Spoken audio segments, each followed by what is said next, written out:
In this video, we're going to talk about the implementation for topological sort, and here we want to use three things to do the implementation. So first, we want to create a node class, and it contains two attributes. One is depth, and one is next nodes.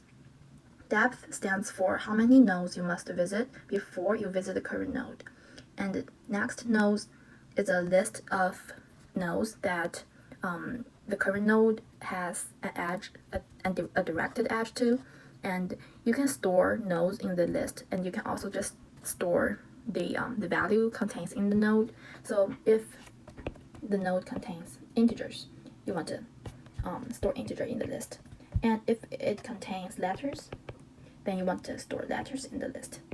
So here, this depends on what value is stored in the node. And next, we want to use a map data structure. So map maps key to value, and the key is unique. And in this case, if the node contains integer, then the key is integer, is of type integer, and the value is of type node. And we want to map the value inside the node to the corresponding node. So in this case, for node 1, we want to map number 1 to node 1. And if we have another node 2, we want to map node 2 to number 2. It looks like this in the map. And then we also need the stack data structure or a set. It doesn't really matter because we don't care about the order of the element inside the stack or the set. And we can put integer in the stack. We can also put node in the stack. It doesn't really matter. And we can do an example together. We want to add more element into our map. We have another node 3, another node 4, and another node 5. And the graph looks like this.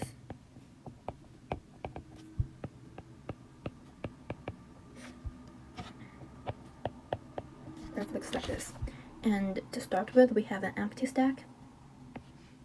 This is our stack. And let's use this map and stack to run this topological sort.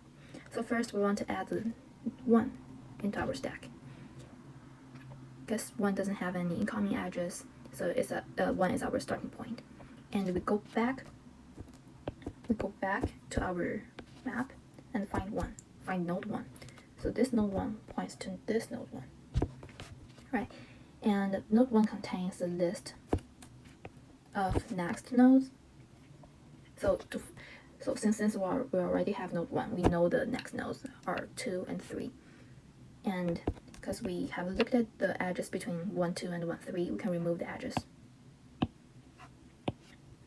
And then we want to pop 1 out first. Okay. And then we have 2 and 3 as our starting point.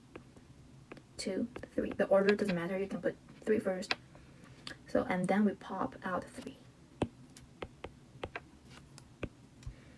And we look at 3. 3 has an edge between 3 and 4. So we want to remove this because we have looked at this.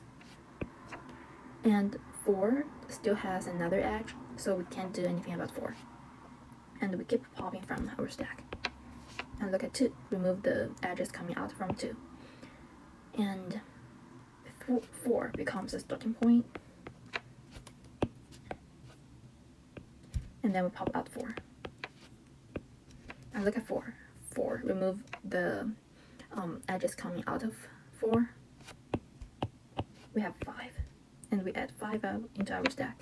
And then pop 5 out. Because we want our stack to be empty at the end. So now it's empty and we're done.